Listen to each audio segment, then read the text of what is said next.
Olá, que bom estar na sua companhia neste sábado. Vamos juntos até as 14h. A semana terminou com uma boa notícia para a economia do Brasil. O PIB do ano passado subiu 2,9% e atingiu quase 11 trilhões de reais. O país é o mais rico da América Latina e ocupa a 9ª posição no ranking mundial. O resultado foi puxado pelo agronegócio, que subiu mais de 15%. O setor de serviços, que tem o maior peso na economia, também aumentou, assim como a indústria. No consumo, tanto o cidadão como o governo colaboraram para equilibrar esta balança. A notícia ruim foi a queda dos investimentos necessários para dar continuidade ao desenvolvimento. O ministro da Fazenda, Fernando Haddad, disse que os super ricos devem pagar mais impostos. A declaração foi dada na reunião das 20 maiores economias do mundo, realizada em São Paulo. Mas depois de muitos discursos, o apelo principal ficou para ser discutido depois.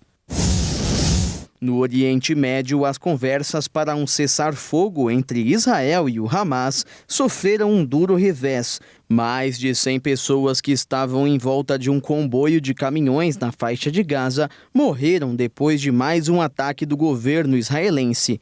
Elas estavam em busca de comida. O número de casos de dengue no Brasil passou de 1 milhão. Mais de 200 pessoas já morreram com a nova epidemia, que agora tem 4 sorotipos da doença circulando. Hoje é Dia Nacional de Mutirão contra os focos do mosquito Aedes aegypti, mas o país ainda enfrenta a falta de vacinas e até de vontade de quem quer entrar na fila para se imunizar. E quem vai participar das eleições deste ano terá que votar com nada menos do que 12 mudanças feitas nas regras pelo Tribunal Superior Eleitoral. Entre elas, uma técnica que permite a alteração de fotos ou vídeos, prejudicando quem deposita sua escolha e beneficiando quem literalmente roubou o voto. Existe um elefante na sala de muitos países ao redor do mundo. É o custo da Previdência Social. No Brasil, o saldo negativo já passou dos 900 bilhões de reais, um valor que não para de subir. A população está envelhecendo, vivendo cada vez mais. E o ritmo alucinante da vida das pessoas hoje não dá margem para a criação de muitos filhos. O detalhe é que elas é que deveriam bancar os sistemas previdenciários, pagar o sustento dos mais idosos e depois delas mesmas. Este mês deverá ser feita uma revisão que irá revelar que o rombo de 908 bilhões de reais da Previdência, que deixou marcado no orçamento, foi subestimado. Uma despesa que só aumenta. Quando acabou a Segunda Guerra Mundial, em 1945, o Brasil tinha 200 mil aposentados. Hoje, entre pensões, aposentadorias e outros benefícios, são mais de 39 milhões de pessoas para pagar. É por isso que a marca negativa do trilhão de reais está cada vez mais perto. A história da Previdência no Brasil é longa. Começou na Constituição Imperial de 1824, que fez uma breve alusão à necessidade de socorrer as pessoas com maior idade, até que, há 101 anos, surgiu a Lei Eloy Chaves, que foi o marco para o desenvolvimento do Sistema Nacional. Cada categoria profissional conseguia a sua, até que em 1934 foi definido que o custo seria repartido entre o Estado, os empregados e empregadores. E desde a Constituição de 88, a Previdência passou por 7 reformas de vários tamanhos. A última, de 2019, acabou com a possibilidade de ser pedido o benefício por tempo de contribuição. Agora é por pontos. Este ano, por exemplo, é obrigatório que as mulheres tenham 60 anos de idade e pagado o INSS durante pelo menos 30 anos. No caso dos homens, 66 anos de idade e 35 de contribuição. Esta regra vai continuar mudando, subindo. Muitos especialistas defendem uma nova reforma da Previdência, mas outros acham que é possível fazer alguns ajustes sem modificar, mais uma vez, os direitos do cidadão. E depois de ouvir tudo isso, vamos conversar com quem entende do assunto, o advogado previdenciário Dr. Hilário Bock Júnior. Seja bem-vindo, doutor, e muito obrigada pela sua participação. Eu que agradeço o convite, estamos aqui para esclarecer as dúvidas que eventualmente possam existir. Então, Hilário, para a gente começar essa conversa, será que as pessoas nas ruas sabem como funciona a Previdência? Olha só. Essa aposentadoria, acho que ninguém entendeu até hoje como é que funciona, porque não é uma coisa clara para ninguém, entendeu? Não é uma coisa nítida para ninguém, é um negócio que não dá para entender.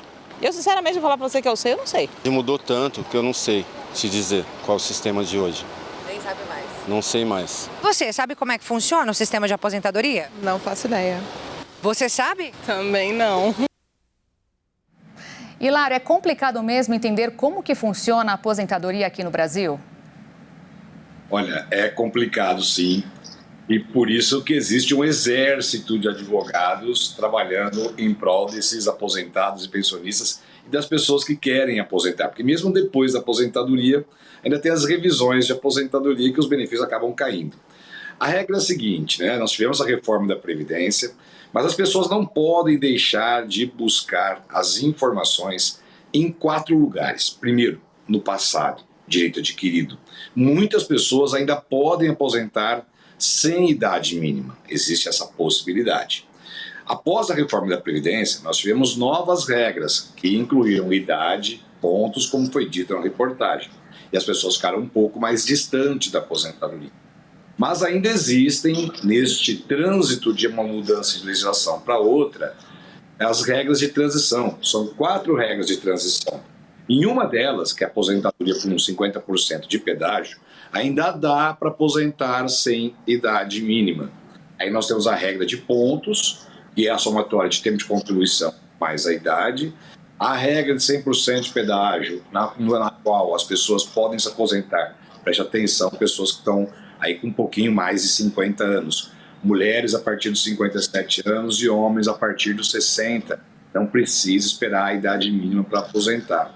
E ainda tem a idade progressiva, que são outras regras definidas para homens e mulheres, nas quais homens também podem se aposentar antes dos 65 anos, com 63 anos e meio, e as mulheres com 58 e meio. Como percebe, são muitas regras, e essas particularidades ainda ficam mais complexas ainda quando a gente observa que pessoas que são trabalhadoras rurais, trabalharam na cidade e no campo, e pessoas com algum tipo de deficiência ainda podem se aposentar até 10 anos mais cedo.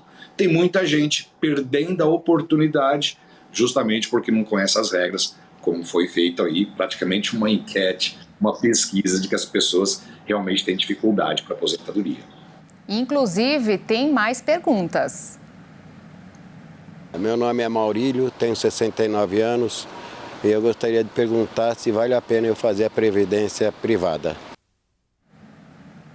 Boa pergunta, né? As pessoas sempre pensam que a previdência privada ou complementar, que é o nome correto dela, é uma saída para o INSS. Nem sempre isso acontece. E nem é também a única saída para ter um plano de previdência complementar pública. É claro que qualquer tipo de previdência ajuda para as pessoas terem renda no futuro. Só tem 4 formas de ter renda no futuro. Nascer rico, ganhar muito dinheiro, depender do Estado, ou então você vai fazer uma previdência. Então, olha, já dá para perceber que não dá para depender do Estado nem das pessoas que são familiares, que no final das contas a gente fica sem apoio. Ganhar muito dinheiro está ficando cada vez mais difícil. Nascer rico, nem todo mundo nasceu, então tem que ter a previdência. E aí todo meio de previdência é importante, seja pública e seja privada ou complementar. E você mencionou há pouco sobre a reforma da Previdência. É possível que ela consiga arrumar a casa sem mexer mais uma vez na Constituição e nos direitos do cidadão? Olha, foi feita essa evolução desde a Segunda Guerra. 1943, quando nós tivemos a primeira forma de previdência no Brasil, depois a Lei Eloy Chaves. A previdência sempre foi feita para ser reformada. Nós, inclusive, já estamos no Congresso Nacional com uma PEC, que é uma proposta de emenda constitucional em andamento, o número 133, que vai alterar a previdência. E outras situações também não serão alteradas, quando a gente percebe o envelhecimento da população e também a taxa de reposição humana. Hoje, cada casal tem 1,2 filhos, nós precisaríamos de 2,1. Como tem menos pessoas contribuindo e mais pessoas recebendo, e por mais tempo, em razão da longevidade, é claro que nós vamos ter reforma na Previdência Social. Por isso, além de ficar olhando para o passado, para o direito adquirido, para as novas regras e também para as regras de transição, as pessoas têm que ficar atentas no que está acontecendo no Congresso Nacional. Porque se as pessoas vão se aposentar daqui a algum tempo, qual é a lei que vai estar valendo daqui a algum tempo? São as leis que estão em produção lá no Congresso Nacional. Então, é claro que a reforma da Previdência trouxe mudanças, só essas mudanças não vão resolver o problema da Previdência. Nós temos certeza que nós teremos novas regras e fórmulas de cálculo, por isso é sempre bom fazer uma coisa: planejamento previdenciário. Esse planejamento previdenciário, ele parte de 5 premissas. Primeiro, nós já vimos na reportagem que as pessoas não conhecem as regras. Então, se elas não conhecem as regras, elas não sabem os problemas que elas vão enfrentar. A partir do momento que as pessoas começam a entender e sabem que tem um problema, o que elas procuram? Solução. A partir do momento que elas sabem que tem uma solução, aí nós temos um planejamento previdenciário. E aí sim a pessoa pode ter uma previdência. Mas aí tem mais 2 ingredientes: ter disciplina e paciência para cumprir esse planejamento. E a partir de quando o senhor recomenda começar a pensar neste planejamento da Previdência? Agora, já. Por quê? Todos os salários que as pessoas têm entrarão no cálculo da aposentadoria. Mas eu vou me aposentar daqui 5 anos, daqui 10, daqui 20, daqui 30.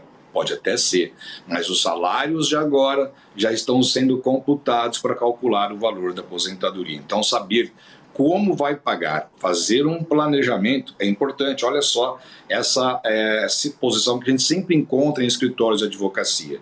A maioria das pessoas fala: se eu pagar 2 salários mínimos, eu vou aposentar com 2 salários mínimos? Não, é possível que você aposente com 1 salário mínimo. Muito mais chance de você aposentar com 1 do que com 2, mesmo pagando 2. E às vezes as pessoas deixam de fazer um planejamento previdenciário familiar. Pagar um salário, por exemplo, para a esposa, outro para o marido, um para o companheiro, outro para a companheira. As pessoas podem ter 2 rendas dentro da casa com o mesmo dinheiro. Então elas podem fazer o dinheiro valer mais e ainda por cima navegar entre as possibilidades de contribuição. Tem gente pagando contribuir à Previdência sobre 20% para ter o mesmo benefício que teria com 5% de contribuição, ou seja, a pessoa pode pagar metade da metade e ainda ter o mesmo benefício. E está jogando dinheiro fora justamente por falta de planejamento. Por isso, ele tem que ser feito agora, já. E a reforma dos servidores, doutor Hilário? Por que é tão diferente da nossa? Ela é complexa, né? Ela é complexa porque depois da reforma da Previdência foram criadas regras de transição para o servidor público federal. Porém, a Constituição Federal ela diz: olha, cada ente estatal terá que fazer a sua previdência. E olha só em que emaranhado a gente entra. Se cada ente estatal tem que fazer a sua previdência, então nós temos Distrito Federal, temos os estados e temos 5.000 municípios. Desses 5.000 municípios, 2/3 têm uma previdência própria de servidor público. Então, se nós pegarmos a previdência da União, do Distrito Federal, de todos os estados e de 2/3 dos municípios do Brasil, a gente vai perceber que cada um deles pode ter uma regra diferente. E aí, haja estudo, haja a pesquisa para você analisar cada uma dessas previdências para poder definir como cada um desses servidores públicos irá se aposentar. E tem mais uma dúvida que a gente buscou nas ruas aqui em São Paulo, doutor Hilário. Meu nome é José Valdo, eu paguei a Previdência por 13 anos, Vale a pena eu pagar o atrasado? Boa pergunta, Zé Valdo. Olha, gente, pagar atrasado é sempre um risco de ele não ser computado pela Previdência Social. E, às vezes, quando ele é pago corretamente, ele pode diminuir o valor da aposentadoria. Eu diria, em regra, que a regra principal é não pagar os atrasados. Aí analisa se esses atrasados vão trazer vantagem, aí sim as pessoas pagam. Mas o que acontece? As pessoas pagam para poder se aposentar. Só que muitas contribuições pagas em atraso não são computadas na aposentadoria. E as contribuições pagas em atraso não valem como carência. E carência é um dos requisitos para aposentar. Então, a aposentadoria, contribuições em atraso, vão servir para aposentadoria por tempo de contribuição, por idade especial, vão servir para aposentadoria do professor. Mas, olha, cuidado se a aposentadoria for por idade, porque o tempo de contribuição em atraso não conta para esse tipo de aposentadoria. E muita gente joga dinheiro fora, pagando, e a hora que vai pedir o benefício, o INSS nega. E, nesse caso, o INSS nega com razão. E quanto à revisão da vida toda, como que está? O STF marcou o julgamento para o dia 20 de março, aliás. O que a gente pode esperar? Olha, a gente já tem uma decisão de mérito na revisão da vida toda. O que é a revisão da vida toda, para quem não conhece? São aquelas pessoas que se aposentaram até 2019, quem aposentou depois de 2019 para cá, o Supremo já disse que não tem revisão da vida toda. E são aquelas pessoas que antes de julho de 1994, marca essa data, Plano Real, julho de 94, tiveram salários maiores do que aqueles posteriores a julho de 94. Porque quem teve salários menores antes de julho, com certeza o benefício vai diminuir ou então não vai ter muita diferença para receber. Então, quem teve salários maiores, aí então entra na regra da revisão da vida toda. E aí a revisão da vida toda já teve a decisão do Supremo Tribunal Federal e agora nós estamos julgando uns embargos de declaração. É uma forma de esclarecer como isso vai ser pago, se vai ser pago todos atrasados. E agora entrou mais uma questão. Será que isso tem que voltar na estaca zero, lá no Superior Tribunal de Justiça, para recomeçar o julgamento? Isso é o que vai ser analisado no dia 20 de março. Se é que no dia 20 de março vai ser votado. Porque nós já estamos adiando isso já há bastante tempo. Vamos aguardar então. Doutor Hilário, muito obrigada pela sua participação aqui conosco neste sábado. Este assunto ele rende muito mesmo, mas infelizmente nosso tempo acabou. Eu que agradeço o convite, estamos à disposição. Muito obrigada, um ótimo final de semana. E agora nós vamos abordar um outro assunto que também pode te interessar. O Brasil é um dos países que mais realizam cirurgias plásticas e outros procedimentos estéticos no mundo. São bilhões de reais gastos todos os anos na busca do corpo e rosto perfeitos, mas nem sempre dá certo. Nas redes sociais, ela sempre esbanjou beleza. Com muita autoestima, Mari Michelini conquistou milhares de seguidores Brasil afora. Entre fotos e vídeos, a expressão clara do amor próprio. Neste a legenda, como amo me amar. Até que em 2020, as palavras de ânimo deram lugar à dor. Contar um pouquinho da minha trajetória, da minha jornada para a retirada de uma substância que foi injetada em mim. Pela primeira vez, não tenho fotos bonitas para postar aqui. Estou desesperada, com meu psicológico abalado e minha saúde em risco. Essa publicação foi feita logo depois que a influenciadora de 35 anos resolveu passar por um procedimento no rosto. Enganada, eu fiz uma harmonização facial que era para ter sido com ácido hialurônico e foi injetado PMMA. Eu estou na luta há mais de um ano para retirada, estou desse jeito, toda deformada. PMMA é a sigla para polimetilmetacrilato. uma substância plástica utilizada para tratamentos estéticos, mas que pode causar reações inflamatórias e deformidades, como aconteceu com Mari. Ela perdeu parte dos lábios e há mais de 2 anos passa por tratamentos e cirurgias de reconstrução.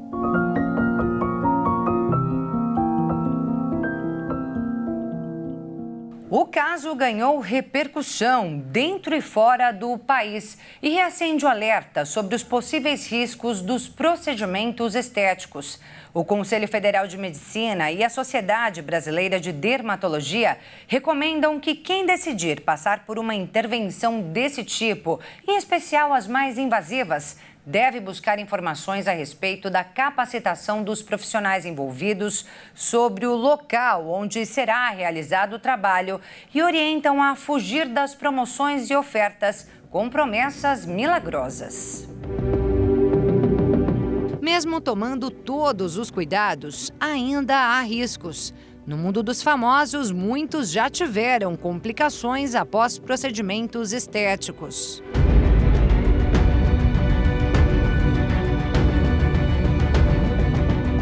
O cantor Naldo Bene, por exemplo, chegou a ter um princípio de necrose no nariz depois de fazer uma rinomodelação em 2022. O artista precisou passar por tratamento para retirar todo o ácido hialurônico usado no procedimento, além de tomar anti-inflamatórios e antibióticos para evitar uma infecção. Aí, ó, mostrar para vocês aqui sobre o tratamento desse lance do nariz. Tem essa seringa aqui, esse tratamento, né? Lisiane Gutierrez fez uma harmonização facial que não deu certo. Em entrevistas, contou que o motivo teria sido o excesso de produtos aplicados em seu rosto. Ainda assim, a influenciadora investe alto na estética. Revelou que já chegou a gastar cerca de 5 milhões de reais em cirurgias plásticas. Ter cautela vai muito além de você ir no melhor médico, dentista, né? O dentista das celebridades, porque depende do seu organismo. Em 2004, o vocalista da banda LS Jack, Marcos Mena, teve uma parada cardiorrespiratória após realizar uma lipoaspiração.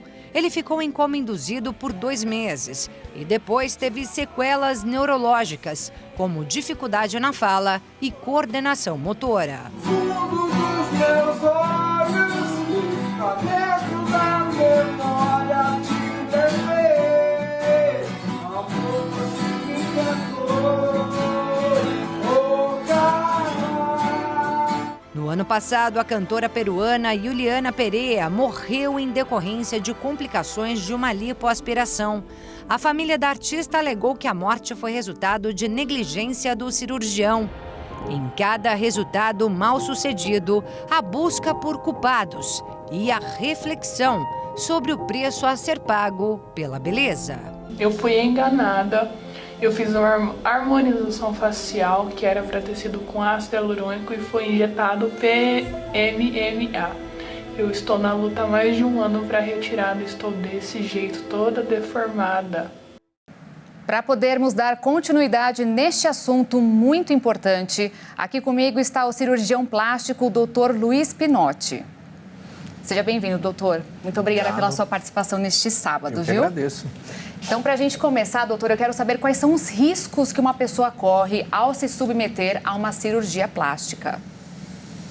Bom, riscos são vários riscos que podem acontecer durante uma cirurgia. Por isso que é muito importante a gente preparar muito bem o paciente antes de operar. Mas com relação a riscos, a gente pode ter riscos relacionados com a própria anestesia, o ato de você fazer uma anestesia na qual você infiltra algumas substâncias pode provocar mal para o paciente.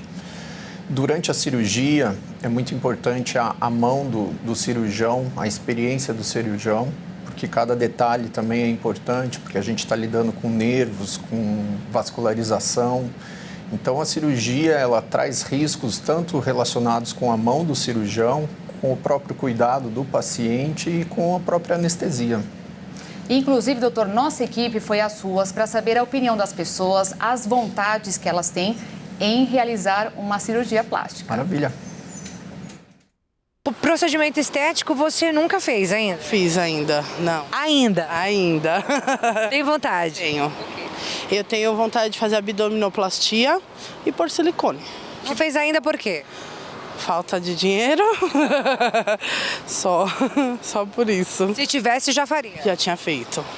Mas você conhece os riscos? É por isso também que eu não fiz ainda, porque eu tenho um pouco de medo. Porque eu já ouvi falar de muitos casos que deu errado, as pessoas que morrem na mesa da cirurgia, então eu tenho um pouco de receio. Tenho um pouquinho desse receio, mas eu quero fazer. Você acha que as mídias sociais têm influenciado as pessoas a buscarem cada vez mais cedo pelos procedimentos estéticos? Sim, porque as mídias eu acho que impõem um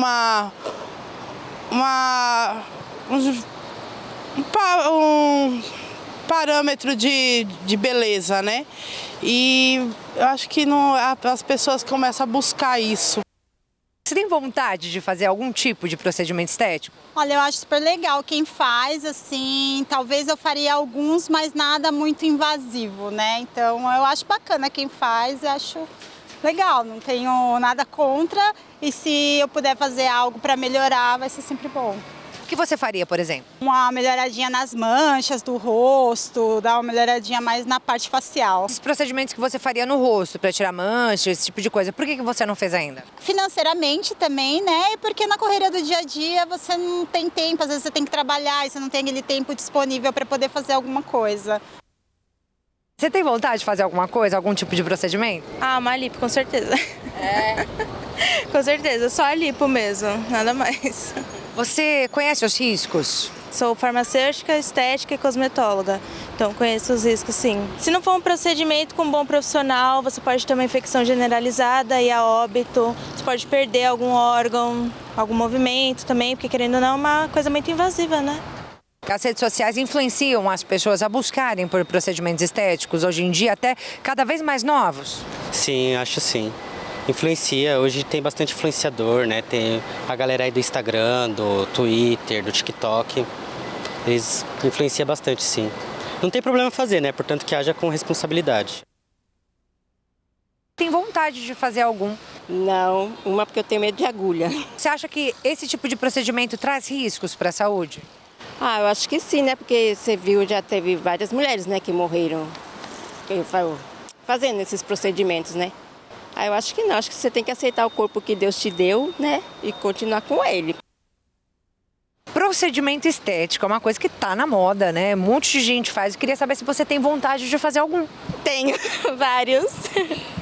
Por mim eu mudaria meu corpo inteiro, meu rosto, colocaria a boca, tudo mais. Tudo que eu tivesse direito eu faria. Você já fez alguma coisa? Eu fiz procedimento na boca pra realçar a cor. Você buscou informações? Na verdade, eu vi no Instagram, a moça estava fazendo um curso e eu vi no Instagram e fui, porque estava barato. Então eu acabei não pesquisando, eu só fui. Ainda bem que deu certo. Você acha que as redes sociais influenciam as pessoas a buscarem por procedimentos estéticos? Demais. Os influencers, as redes influenciáveis, né? Instagram, Facebook e tudo mais. Então qualquer rede, creio eu, que acaba passando, além de desinformação, incentivando também as pessoas a mudarem tudo nelas. Eu sou uma delas. Você disse que se pudesse mudava o corpo inteiro, né? Por que não mudou ainda? Porque eu não tenho dinheiro. É muito caro. Mas se eu tivesse, com certeza, eu já teria feito lipo, colocado silicone, feito tudo que tem direito. Doutor, depois de tantos relatos, existem cirurgias que são recomendadas por médicos a serem feitas? Dentro da cirurgia plástica, existem várias indicações não relacionadas com a estética, né? Então, na cirurgia plástica, por exemplo, a gente vai cuidar de pacientes queimados, a gente vai fazer reconstruções de face após câncer de mama, após câncer de pele. A gente vai fazer também a reconstrução da parede abdominal para casos pós-câncer. Então, tem várias situações, mas mais esteticamente falando, que existem algumas recomendações, eu poderia citar para você, por exemplo, uma paciente que tem uma mama muito grande, que é o que a gente chama de gigantomastia. E essa situação de mama grande, ela pode repercutir na saúde do paciente, principalmente na estrutura muscular e óssea. Então, esse paciente ele pode ter algum problema de coluna relacionado com a mama. Então, nesses casos, é recomendado que você faça uma redução mamária. Uma outra situação bastante frequente é aquela paciente que passou por um grande emagrecimento e ficou com excesso de pele, por exemplo, na região do abdômen. E essa pele, ela cai sobre a região pubiana e aí o paciente pode ter bastante dermatite, uma dificuldade, muitas vezes, de locomoção, uma dificuldade para fazer uma higiene local. Então, também é importante fazer uma cirurgia chamada abdominoplastia nessas pessoas. E existe uma coisa mais atual que eu poderia trazer aqui para você, que se chama o lipedema. O que é o lipedema? É uma, vamos dizer assim, uma patologia moderna que está relacionado com o paciente que tem um acúmulo de gordura localizada e onde existe esse acúmulo de gordura localizada, o paciente começa a ter dor local. Então, para esse tipo de situação, chamado lipedema, também é interessante a gente fazer um tratamento com a lipoaspiração. Tá? E quais são os procedimentos que não são recomendados? Eu acredito que a indicação de uma cirurgia plástica ela vai depender muito do emocional da pessoa, das queixas que essa pessoa tem, né? Agora, eu não recomendo fazer cirurgia plástica, talvez para aquela pessoa que não tenha condições de saúde para suportar uma cirurgia, para suportar uma anestesia. Então, por isso que é importante você fazer um bom pré-operatório desses pacientes. E existe também, muito comum na nossa área de cirurgia plástica, uma coisa chamada dismorfismo corporal, que é quando a pessoa ela tem uma imagem destenuada da própria imagem, né? E aí esses pacientes eles não ficam satisfeitos com nenhum resultado. Por mais que você faça uma cirurgia muito bem sucedida nessa pessoa, ela nunca vai estar satisfeita. E durante toda a sua experiência nesta área, o que mais te chamou a atenção com as mudanças, né, até de tecnologia, influenciadores, essas mudanças estéticas? Perfeito. A cirurgia plástica é uma área muito bonita, né? A gente cuida de várias situações, né? A gente devolve uma mama, a gente devolve uma face, a gente devolve vida quando a gente tem uma cirurgia bem sucedida, né? Agora, algumas coisas me chamam a atenção, né? Eu vi a reportagem que vocês iniciam falando muito de preenchimento facial, harmonização facial. Para mim, a harmonização facial é uma coisa fantástica. Eu acho que em boas mãos ela traz resultados fantásticos, coisas que a gente não atingia, vamos dizer assim, até 10 anos atrás. Outra coisa que mudou bastante na cirurgia plástica foi a vinda da otorrinolaringologia para a cirurgia plástica. E aí nós aprendemos bastante com essa outra especialidade médica, trazendo resultados de nariz mais bonito. Então, além de fazer uma cirurgia mais segura, a otorrino trouxe para a gente um resultado mais bonito também na rinoplastia. E colocaria talvez a terceira situação assim de bastante mudanças, a questão do contorno corporal. Daí existe uma cirurgia chamada hoje lipoaspiração HD, que é a High Definition ou lipoaspiração de alta definição. E aí, em alguns momentos, a gente pode utilizar alguns aparelhos que também melhoram a questão da flacidez. Então, eu acredito que essas três situações são três situações novas e que trouxe bastante resultado interessante dentro da cirurgia plástica. E nesses 20 anos que o senhor trabalha com cirurgia, qual é a mais procurada?